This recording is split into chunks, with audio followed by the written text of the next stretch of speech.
Hello friends, welcome back. इस video में हम स्कल्पचर्स को डिस्कस करेंगे और सीरीज ऑफ वीडियोस रहेंगे जिसमें हम क्रोनोलॉजिकली जो स्कल्पचर्स हैं उसका इवॉल्वमेंट, उसका डेवलपमेंट सब कॉन्टिनेंट में स्टार्ट करेंगे। तो स्कल्पचर है टॉपिक आज का, शुरू करते हैं। सबसे पहले ये समझने की कोशिश करते हैं कि भाई टेक्निकली स्कल्पचर्स होते क्या हैं। स्कल्पचर्स को, जिसको हिंदी में हम मूर्तियां बोलते हैं या मूर्ति कला बोलते हैं, वो एक्चुअली में होता क्या है, उसकी डेफिनेशन क्या है। तो अगर मैं स्कल्पचर की डेफिनेशन की बात करूं, एक सिंपल डेफिनेशन, जनरल डेफिनेशन, अभी हिस्ट्री वाला एंगल नहीं है, अभी जनरल डेफिनेशन की मैं बात कर रहा हूं। तो जो स्कल्पचर है, a sculpture is defined as a 3 dimensional form. तो सबसे जो पिक्यूलियर फीचर, सबसे जो अलग करने वाला फीचर है किसी स्कल्पचर को, वो है इसका 3D फॉर्म। देखिए, पेंटिंग्स जो होती हैं वो 2D होती हैं, वो 2 डायमेंशनल होती हैं, वो एक कागज के प्लेन पे हैं। लेकिन जो स्कल्पचर है वो एक 3D इमिटेशन है किसी का भी। जो स्कल्पचर है उसका जो फॉर्म है वो 3D है।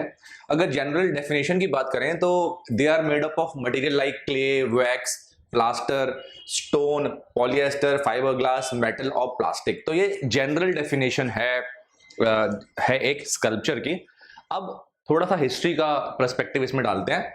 अगर हम एंशिएंट और मेडाइवल इंडिया की बात करें, सब कॉन्टिनेंट की बात करें, तो जो मटेरियल है वो मेजरली, प्रिडोमिनेंटली हमें 3 तरीके का मिलेगा।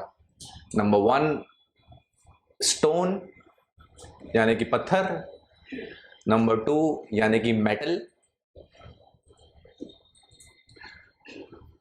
नंबर 3 जो है टेराकोटा। देखिए, स्टोन का मतलब आप समझते हैं, पत्थर। मेटल का मतलब आप समझते हैं किसी भी मेटल से बनी हुई, किसी भी धातु से बनी हुई कोई मूर्ति। टेराकोटा डिस्कस कर लेते हैं। ऑल्दो जब हमने आईवीसी यानी कि इंडस वैली सिविलाइजेशन के बारे में, हमने उनके क्राफ्ट्स और आर्ट्स के बारे में पढ़ा था, तो हमने टेराकोटा को डिस्कस किया था। टेराकोटा को बेसिकली कुछ नहीं होता, ये वो मूर्तियां या वो स्कल्पचर्स होते हैं जो मिट्टी को जलाने के बाद, यानी कि जली हुई मिट्टी से बनते हैं। मिट्टी से कोई स्ट्रक्चर बनाया, फिर आपने उस मिट्टी को बेक कर लिया या उसको जला दिया, जो सही टर्म है वो बेक्ड है। तो अगर आज भी आप अगर रूरल एरियाज में जाएंगे, आज भी आप अगर गाँव में जाएंगे, तो आपको मिट्टी के बने हुए खिलौने, मिट्टी के बने हुए बर्तन मिल जाएंगे, वो टेराकोटा ही है। तो टेराकोटा का जो लिंक है वो मिट्टी से यानी सॉइल से है। मेटल धातु है, कोई भी मेटल हो सकता है, और जो स्टोन है वो तो सेल्फ एक्सप्लेनेटरी है। तो जो हम बात करेंगे, जो हमारा एरिया ऑफ इंटरेस्ट रहेगा, वो इन तीन मटेरियल्स पे रहेगा जब हम स्कल्पचर की बात करेंगे, और खास तौर से अगर हम डिस्कशन कर रहे हैं आर्ट एंड कल्चर का और हिस्ट्री के पर्सपेक्टिव से। तो ये 3 मटेरियल हैं जिनमें हमको स्कल्पचर दिखेगा। अब देखिए, जो लास्ट वाला है, मिट्टी के बने हुई जो स्कल्पचर्स हैं, ये बहुत ही, इसे कहना चाहिए, ग्राउंड लेवल की ये चीजें हैं, और इनकी आर्टिस्टिक से ज्यादा इनकी यूटिलिटी वैल्यू है। बच्चों के बने हुए खिलौने, मिट्टी के बने हुए बर्तन, वो टेराकोटा में आएंगे। तो जब ये इवॉल्व हुए हैं पहली बार in large quantity, Harappan valley civilisation की अगर मैं इंडस वैली सिविलाइजेशन की अगर मैं बात करूं, तो उसके बाद इन पे हमारा फोकस नहीं रहेगा। हमारा जो फोकस रहेगा वो पहले वाले 2 पे रहेगा। तो जब तक हड़प्पन वैली सिविलाइजेशन है, जब हमें सब कॉन्टिनेंट में पहली बार मिलेंगे, पहली बार एक अच्छी फॉर्म में दिखेंगे, पहली बार इनका इवॉल्वमेंट दिखेगा, तो वो हमें इंडस वैली सिविलाइजेशन में दिखेगा। मैं टेराकोटा की बात कर रहा हूँ, मिट्टी के बने हुए, मिट्टी के बने हुए खिलौने या स्कल्पचर्स। उसके बाद जो हमारा फोकस रहेगा वो स्टोन और मेटल पे ज्यादा रहेगा। अब ये हमने बात कर ली स्कल्पचर की। Sculpture is also a form of art in which an object is formed by shaping और ऑल्टरिंग सॉलिड मैटर और बाय रिमूविंग और adding material which may be done with tools, gravity और मैकेनिकल डिवाइसेस। तो ये general definition है। उस time पे जो मैकेनिकल डिवाइसेस हैं वो नहीं होंगी, मशीन्स नहीं होंगी, टूल्स से ही जो है वो शिल्पकार या मूर्तिकार जो है वो स्कल्पचर्स को बनाएगा। मैं एंशिएंट और मेडाइवल इंडिया की बात कर रहा हूँ। तो हमने एक ब्रीफ ओवरव्यू ले लिया कि भाई स्कल्पचर होता क्या है। वो एक 3D ऑब्जेक्ट होता है, 3D फॉर्म होती है आर्ट की, और इसी को बेस बना के अब हम आगे चलते हैं। देखिए स्कल्पचर है वो 3D फॉर्म है, लेकिन इसको भी हम दो पार्ट्स में डिवाइड कर सकते हैं, एक प्रॉपर 3D फिगर्स और एक जिसको हम बोलते हैं रिलीफ। आइए इनमें अंतर समझ लेते हैं। देखिए जो 3D फिगर्स होती हैं ना, वो किसी ऑब्जेक्ट को, किसी बॉडी को, किसी एनिमल को, किसी ह्यूमन बीइंग को रिप्रेजेंट करती हैं इन फुल फॉर्म, यानी कि आगे से अगर आप उसको देखेंगे तो वो जो रिप्रेजेंट कर रहा है उसको उसको वो उस चीज को वो दिखाएगा। मान लीजिए कोई एनिमल है वो रिप्रेजेंट हो रहा है स्कल्पचर से, तो अगर आप उसको आगे से देखेंगे तो जैसे एनिमल होता है वैसा दिखेगा।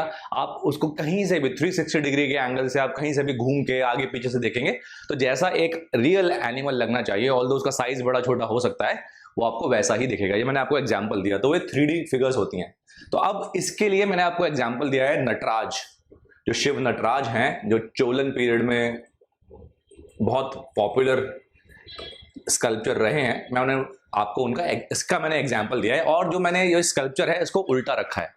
आगे से तो हमने सबने देखे ही हैं नटराज कैसे दिखते हैं, पर क्योंकि अब हम 3D और रिलीफ में अंतर बताना चाहते हैं, अंतर साफ करना चाहते हैं, इसलिए मैंने जो नटराज है उसकी बैक साइड आपको दिखाई है। देखिए फ्रंट साइड तो आपने देखी हुई है, लेकिन अगर आप बैक साइड से भी देखेंगे तो मान लीजिए ये भगवान शिव का रिप्रेजेंटेशन है, ये भगवान शिव को इमिटेट करके ये स्कल्पचर बनाया गया है। तो अगर मैं इसको पीछे से भी देखूंगा या किसी भी एंगल से देखूंगा तो जैसा 3D एक ऑब्जेक्ट होना चाहिए रियल लाइफ में, उसका छोटा मॉडल या मे बी उसका बड़ा मॉडल, वैसे ही वो मुझको दिखेगा। तो इस टाइप के स्कल्पचर्स को हम बोलते हैं 3D, यानी कि आप उसको आगे से देखिए, उसको पीछे से देखिए, उसको कहीं से भी देख लीजिए, जैसा रियल ऑब्जेक्ट होता है वो वैसा ही दिखेगा। और यही खूबसूरती है 3D होने की। ठीक है, जो दूसरा टाइप होता है उसको बोलते हैं हम रिलीफ। अब इनमें अंतर क्या है?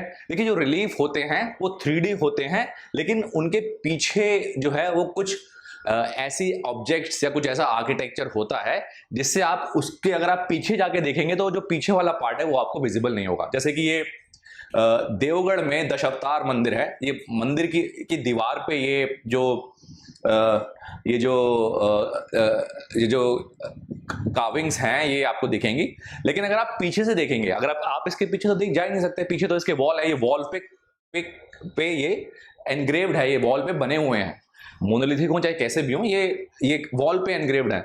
तो आप अगर आपको ये जो फिगर है इसका बैक साइड देखना हो, जैसे मैंने आपको ये फिगर दिखाया है, तो वो इसमें इस केस में ये जो है ये बना ही नहीं होता, ये सिर्फ दीवार पे एनग्रेव करने के लिए एज अ कार्विंग और ऑर्नामेंटेशन के लिए, बिल्डिंग को खूबसूरत दिखाने के लिए बनाया गया है। तो जैसे इस केस में मैं पीछे से या किसी भी एंगल से एक स्कल्पचर को देख सकता हूं, इस केस में वो पॉसिबल नहीं है। तो जो जिसमें पॉसिबल नहीं होता, सिर्फ एक ही व्यू दिखता है। ऑल्दो जो इमेज होती है वो 3D होती है। अभी आप इमेज देखिए, पत्थर की बनी हुई इमेज है, ऑल्दो ये इमेज 3D है, बट इसका एक व्यू रिस्ट्रिक्टेड है, मैं पीछे से इसको नहीं देख सकता क्योंकि पीछे इसके कोई ऑब्जेक्ट है। तो ऐसे जो स्कल्पचर्स होते हैं या ऐसे जो ऑब्जेक्ट्स होते हैं ऑल्दो 3D होते हैं, उनको रिलीफ कहा जाता है। तो हमने टेम्पल आर्किटेक्चर कवर कर लिया है। तो जितने भी टेम्पल आर्किटेक्चर की मैं बात करूंगा, चाहे आप खजुराहो पे आप बात करिए, उनके जितने भी वॉल्स पे, उनके सीलिंग्स पे, उनके विमान पे, उनके शिखर पे जितनी भी एनग्रेविंग्स होती हैं, उनकी जितने भी क्रेविंग्स होती हैं, सॉरी, जो जितने भी कार्विंग्स होती हैं, उनको हम रिलीफ की फॉर्म में ही देखते हैं, वो रिलीफ ही हैं एक्चुअली। ओके, मंदिर में अगर मैं एग्जांपल दूं, अगर मैं एक मंदिर की बात करूं, मंदिर में एक मूर्ति रखी है गर्भगृह में, तो जो मूर्ति है वो 3D का एग्जांपल है, क्योंकि मूर्ति के आगे पीछे हम जाके देख सकते हैं, वो प्रॉपर रिप्रेजेंटेशन है। 3D एक इमिटेशन है किसी भी भगवान का या किसी भी डेटी का। लेकिन उसकी दीवारों पे, उसके पिलर्स पे, उसके बाहर, उसकी छत पे जो भी एनग्रेव्ड है, जो भी कार्विंग्स हो रखी हैं ऑर्नामेंटेशन के लिए, डेकोरेशन के लिए, वो रिलीफ का एग्जाम्पल होता है। आगे बढ़ते हैं। अब एक बार स्कल्पचर की टाइमलाइन को डिस्कस कर लेते हैं कि जो स्कल्पचर है वो कैसे इवॉल्व हुए और एंशिएंट और अर्ली मेडाइवल एज तक उनका किस तरीके से उनका डेवलपमेंट हुआ।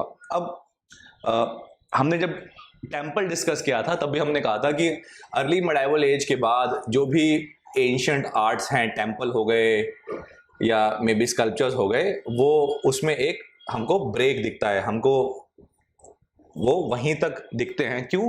क्योंकि इसके बाद इस्लामिक रूल आ जाता है इंडिया में, जो पॉलिटिकल पावर है वो दिल्ली सल्तनत के जो सुल्तान हैं उनके हाथ में चली जाती हैं। और जैसे मैं आपको बता चुका हूं कि इस्लाम में किसी भी लिविंग ऑब्जेक्ट को इमिटेट करना, वो जो रिलीजन है उसमें प्रोहिबिटेड है। मैं आपको फिर से बता रहा हूं कि लिविंग बीइंग्स जो अल्लाह ने बनाए हैं जिनको, उनको इमिटेट करना, वैसे के वैसे बनाना किसी भी फॉर्म में, चाहे पेंटिंग्स की बात करें चाहे स्कल्पचर्स की बात करें, वो प्रोहिबिटेड है। तो जैसे ही पॉलिटिकल पावर इस्लामिक रूलर्स के हाथ में आएगी, मैंने आपको बताया था कि इन केस ऑफ बिल्डिंग्स जितने भी लिविंग ऑब्जेक्ट्स हैं, लिविंग फॉर्म्स हैं, वो हमको दिखनी बंद हो जाएंगी। और स्कल्पचर में क्या होता है, स्कल्पचर में तो आप बना ही 3D फॉर्म रहे हैं, आप इमिटेट ही किसी लिविंग ऑब्जेक्ट को कर रहे हैं। तो अर्ली मिडाइवल एज तक ही हमको जो है वो स्कल्पचर जो है वो सब कॉन्टिनेंट में दिखते हैं। इसका मतलब ये नहीं है कि स्कल्पचर्स बनने बंद हो जाते हैं, पर जिस तरीके का पैट्रोनेज या जिस तरीके से जो बुद्धिस्ट और जो हिंदू रूलर्स हैं, रूलिंग हाउसेज हैं, डायनेस्टीज हैं, या मे बी इन्फ्लुएंशियल लोग हैं, जिस तरीके से वो पैट्रोनाइज करते थे स्कल्पचर को, वो जब इस्लामिक रूल आएगा इंडिया में, जब जो सुल्तान हैं जिनका रिलीजियस एफिलिएशन इस्लाम है, और इस्लाम में जब ये सब चीज़ प्रोहिबिटेड है, निषेध हैं, तो इनके पैटर्न जो है वो खत्म हो जाएंगे, और हम कहेंगे कि यहाँ से जो स्कल्पचर्स हैं वो डिक्लाइन होने शुरू हो गए। स्टार्ट करते हैं हड़प्पन एज से। तो हड़प्पन एज के जो स्कल्पचर्स हैं उनको हम इलैबोरेटली डिस्कस कर चुके हैं जब हमने हड़प्पन सिविलाइजेशन के बारे में बात करी थी। तो मैंने आर्ट्स एंड क्राफ्ट्स का एक सेगमेंट बनाया था, उसी सेगमेंट का वीडियो मैं इस सेगमेंट में भी लगा दूंगा, ताकि आपको वो दोबारा से रिवाइज हो जाए, आप फिर से कोरिलेट कर पाए। तो मैंने आपको बताया था कि हड़प्पन एज में हम क्या करेंगे, हम जो है स्टोन, टेराकोटा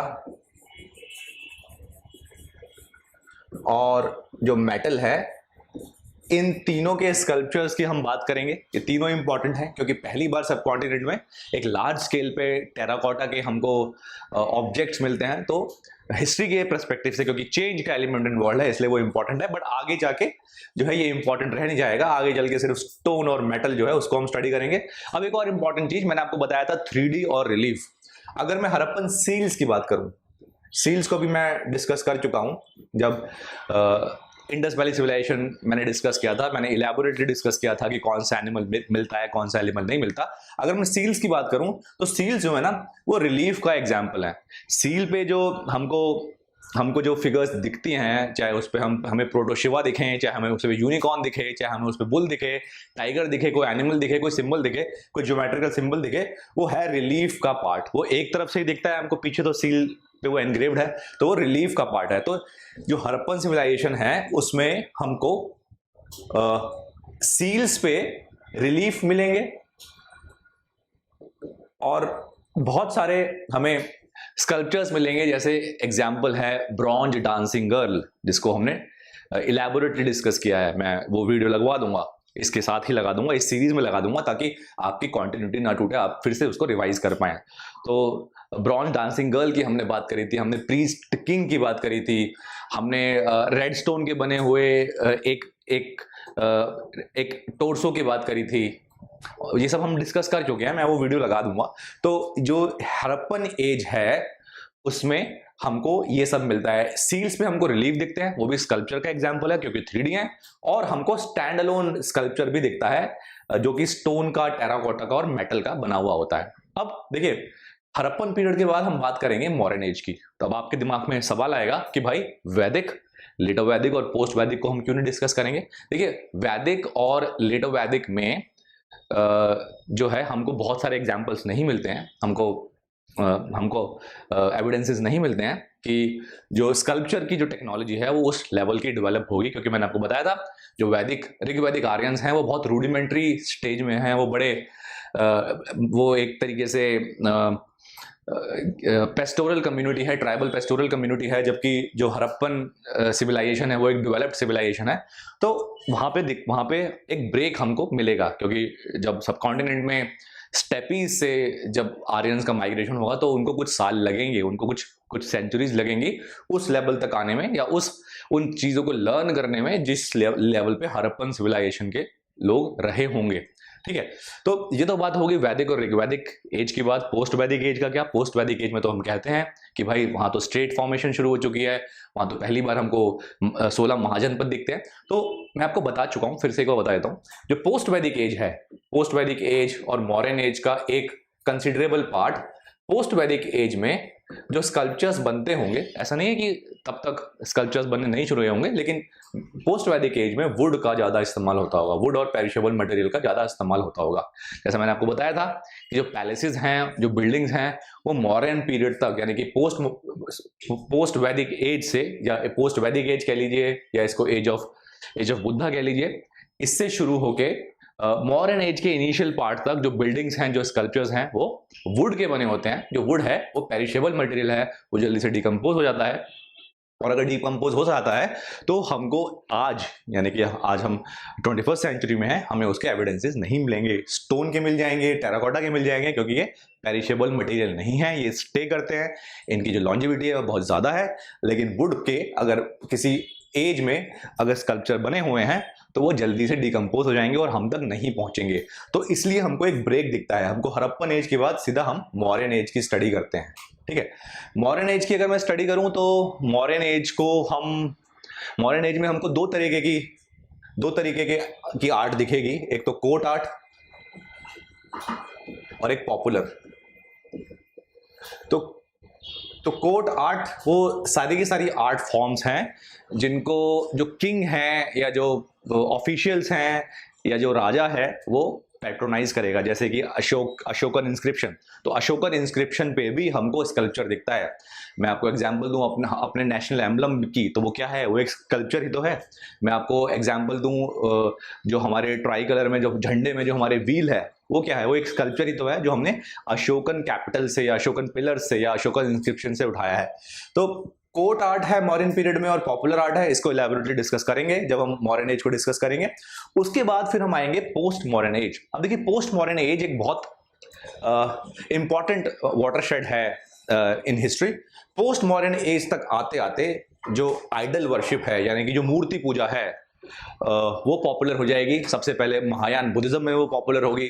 तो हमको सबसे पहले जो स्कल्पचर्स देखने को मिलेंगे वो एक बड़ी तादाद में वो भगवान बुद्ध के, लॉर्ड बुद्धा के मिलेंगे। और उसके बाद धीरे धीरे ये जो प्रैक्टिस है, ये जो हिंदू या ब्राह्मणिक रिलीजन है, वो भी अडॉप्ट करती हुई जाएगी। अब एक चीज मैं आपको यहाँ पे समझा दूं, जब आइडल वर्शिप जो है वो पॉपुलर हो जाएगी, तब ज्यादा स्कल्पचर बना करेंगे, क्योंकि आपको मंदिरों में आपको बहुत सारी जगह जो रिवॉर्ड हैं, जहाँ पे पूजा हो सकती है, या वैसे भी रोजमर्रा की जिंदगी में अगर मूर्ति पूजा आ जाएगी तो घरों घरों में आपको मूर्तियां चाहिए होंगी। तो वो जो ट्रांजिशन आता है वो पोस्ट मॉडर्न एज से आता है। उससे पहले भी स्कल्पचर्स हमको दिखते हैं। मैं आपको बुद्धिज्म की बात करूं तो बुद्धिज्म में स्कल्पचर्स हमको दिखते हैं, लेकिन महायान बुद्धिज्म के पॉपुलर होने से पहले महायान बुद्धिज्म में क्या है? महायान बुद्धिज्म में तो लॉर्ड बुद्धा की आइडल बना दी जाती है, उनकी जो मूर्ति है वो बना दी जाती है। लेकिन हीनयान बुद्धिज्म जो है, जो अर्लियर फॉर्म ऑफ बुद्धिज्म है, जिसके बारे में हम डिस्कस कर चुके हैं एंशिएंट इंडिया में, एंशिएंट हिस्ट्री में, उसमें बुद्धा को एज सच रिप्रेजेंट नहीं किया जाता, लेकिन सिंबॉलिक फॉर्म में उनको रिप्रेजेंट किया जाता है। जैसे मान लीजिए बुद्धा को रिप्रेजेंट करना है तो वहां पे धर्म चक्र दिखा देंगे, या मे बी स्तूपा दिखा देंगे अगर उनकी डेथ को रिप्रेजेंट करना है। तो ये जब तक हीनयान पॉपुलर था तब तक ये प्रैक्टिस रही, लेकिन जैसे ही महायान पॉपुलर हुआ, जैसे ही आइडल वर्शिप पॉपुलर हुई, और ये सब काम कब हुआ? ये पोस्ट मॉडर्न एज में हुआ। तो पोस्ट मॉडर्न एज एक इंपॉर्टेंट एज है, एक इंपॉर्टेंट ट्रांजिशन पीरियड है, जिसमें स्कल्पचर्स जो हैं वो पॉपुलर हुए, वो ज्यादा पॉपुलर हुए, ज्यादा तादाद में बनने लगे, और आर्टिस्टिकली जो है जो पहले के एजेस से डेवलपमेंट हमको देखने को मिलता है। तो पोस्ट मॉडर्न एज में जब हम जाएंगे तो हम डिस्कस करेंगे वेरियस स्कूल्स, जैसे कि अमरावती, जैसे कि गंधारा, जैसे कि मथुरा। हम इस पीरियड में और भी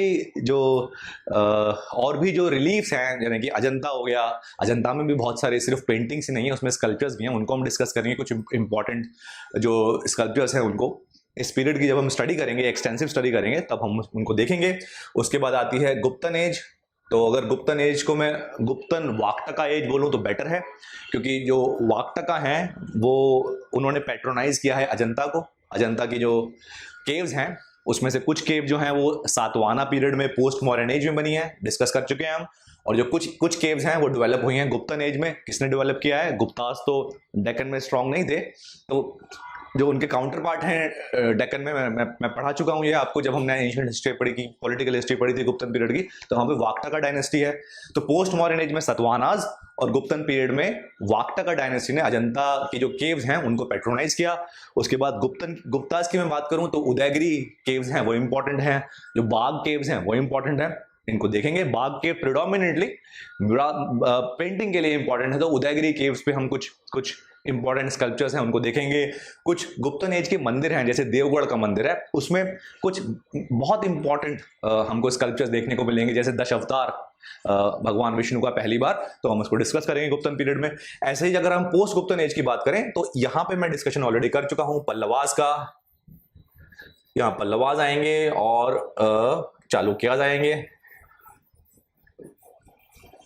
तो पल्लवास की रॉक रिलीफ महाबलीपुरम में है, मैं डिस्कस कर चुका हूं ऑलरेडी जब मैंने टेंपल आर्किटेक्चर बताया था, बट फिर से इस पे एक बार नजर डालेंगे ताकि आपकी मेमोरी जो है रिफ्रेश हो जाए और आप एक क्रॉस लिंकेज बना पाएं आर्किटेक्चर, टेंपल आर्किटेक्चर में और स्कल्पचर में।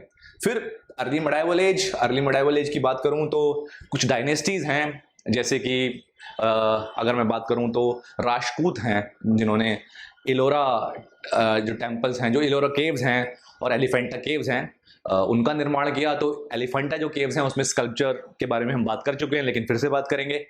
फिर अगर मैं अर्ली मिडाइवल एज की बात करूं तो पालाज और सेन्स हैं जो ईस्ट इंडिया में है। इसी पीरियड में होयसालाज हैं जिनके जो टेम्पल है उन पे ब्यूटीफुल कार्विंग्स, ब्यूटीफुल क्रेविंग्स हमको देखने को मिलेगी।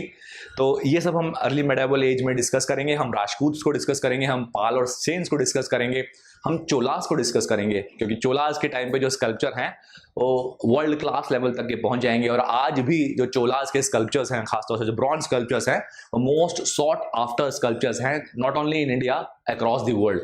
तो इन सब डायनेस्टीज को हम डिस्कस करेंगे अर्ली मिडाइवल एज में। हम एक और डायनेस्टी है जिसको बोलते हैं वेस्टर्न गंगा डायनेस्टी, जो कर्नाटका में है।